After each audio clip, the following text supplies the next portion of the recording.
नमस्कार, आप देख रहे हैं चाणक्य न्यूज और मैं हूं आपके साथ मानवी ठाकुर। आज की कुछ खास खबरें। असम के सोनितपुर जिले के अंतर्गत ढेकिया जुली विकासखंड के संविदा आधार पर कार्यरत कर्मचारियों ने अपनी कई न्याय संगत मांगों को लेकर आज विकास कार्यालय परिसर में धरना प्रदर्शन अवस्थान धर्मघट किया।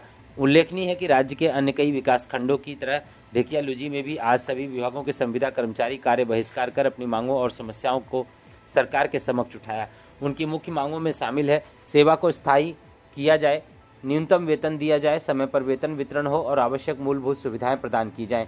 कई वर्षों से सरकारी विभागों में निष्ठापूर्वक सेवा देने वाले इन अस्थायी कर्मचारियों ने आरोप लगाया कि उनके योगदान के बावजूद सरकार ने अब तक उनकी समस्याओं के समाधान की दिशा में कोई ठोस कदम नहीं उठाया है। धरना प्रदर्शन में उपस्थित कर्मचारियों ने प्ले कार्ड और बैनर लेकर अपनी मांगें व्यक्त की। नौकरी स्थायी करनी होगी, न्याय चाहिए, दया नहीं जैसे नारों के माध्यम से अपना रोष प्रकट किया। कार्यक्रम के अंत में कर्मचारियों के एक प्रतिनिधिमंडल ने विकासखंड के बीडीओ कार्यालय में एक लिखित ज्ञापन सौंपा, जिसमें सरकार से शीघ्र ही सभी संविदा कर्मचारियों की समस्याओं का समाधान करने की मांग की गई है।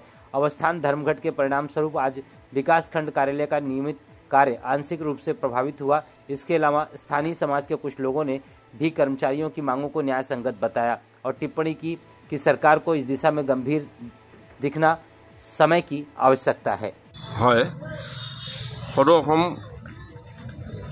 পঞ্চায়ত গ্ৰাম্য উন্নয়ন বিভাগৰ ঠিকাভিত্তিক কৰ্মচাৰী পৰিষদৰ যি ধৰ্মঘট কাৰ্যসূচী চলি আছে 11 আৰু 12 তাৰিখৰ যি কাৰ্যসূচী আজি আমি ইয়াত শান্তিপূৰ্ণভাৱে প্ৰতিফলন কৰিছোঁ। আজি আমাৰ ভাষা নাই। আমি 2007-8 চনৰ পৰাই এটা নিম্নতম পাৰিতোষিকত আজিলৈকে আমি বহু কষ্টৰে যিসকল উন্নয়নমূলক আমাৰ কাম কাজ আছে সকলো উন্নয়নমূলক কাম কাজসমূহ আমাৰ দ্বাৰাই ৰূপায়িত হয়।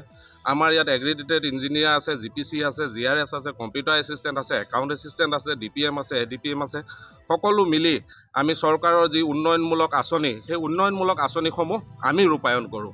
কিন্তু আজি অতি পৰিতাপৰে আপোনালোকৰ আগত আমি অৱগত কৰিব ওলাইছোঁ আৰু মাননীয় মুখ্যমন্ত্ৰী মহোদয় তথা আমাৰ ডিপাৰ্টমেণ্টৰ মন্ত্ৰী মহোদয়ক আপোনালোকৰ থ্ৰুৱেদি আমি বিনম্ৰতাৰে আহ্বান জনাইছোঁ যে এই যি নিম্নতম পাৰিতোষিকত আমি দিনে ৰাতিয়ে সানডে মনডে নোহোৱাকৈ আমি যি কষ্ট কৰিছোঁ তাৰ বিনিময়ত আমাক কিছু নিম্নতম পাৰিতোষিক দি আমাৰ যি সতি সন্তান আছে তেওঁলোকক শিক্ষিত কৰিবৰ বাবে সমাজৰ লগত আমি খোজ মিলাবৰ কাৰণে আমাক নিম্নতম প্ৰাপ্যখিনি আমাক দিব লাগে।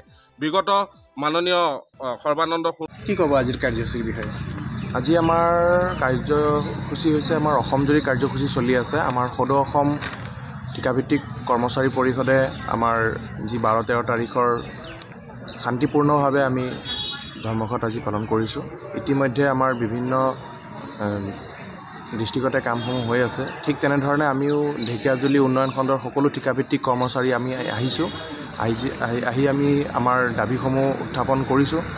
আমাৰ দাবীসমূহ ক্ৰমে হৈছে আমাৰ সমকৰ্ম, সম অধিকাৰ, আমাৰ সমপ্ৰাপ্য আমাক দিব লাগে। ইয়াৰ লগতে আমাৰ কৰ্মচাৰীসকলে প্ৰায় 17 বছৰ হ'ল, কিছু সংখ্যকে 10 বছৰ হ'ল। আজি ইমান বছৰ কৰাৰ পাছতো আমাৰ নিশ্চিতৰূপে আমাৰ যিখিনি চাকৰি থাকিব লাগে 60 বছৰ কোনো নিশ্চয়তা নাই। লগতে কোনো ধৰণৰ আমাৰ বেতনৰো যিটো ইনক্ৰিমেণ্ট থাকে 10%কৈ দিয়াৰ কথা আছিলে, প্ৰতিশ্ৰুতি দিছিলে চৰকাৰে, সেইখিনিও তেওঁলোকেও আমাক স্থায়ীভাৱে কৰি দিয়া নাই। কোনো বছৰ যদি দিছে, কোনো বছৰ আকৌ প্ৰলোভন কৰিছে। বিগত বৰ্ষত আমাৰ প্ৰাক্তন মুখ্যমন্ত্ৰী ডাঙৰীয়াৰ তত্ত্বাৱধানত যি সদনত উত্থাপন হৈছিল যে 10 বছৰ অতিক্ৰম কৰা যিবোৰ ঠিকাভিত্তিক কৰ্মচাৰী আছে তেওঁলোকৰ বিহিত ব্যৱস্থা লোৱা হ'ব বুলি। কিন্তু এইবাৰ এই চৰকাৰৰ আমাৰ সন্মানীয় মুখ্যমন্ত্ৰী ডাঙৰীয়াৰ তত্ত্বাৱধানত সেইখিনি আমি অচল হোৱা যেন অনুভৱ কৰিছোঁ। আমি মানসিক হীনমানতাত ভুগিছোঁ। সেয়েহে আজি আমি আন্দোলন কাৰ্যসূচী আগবঢ়াই লৈ গৈছোঁ।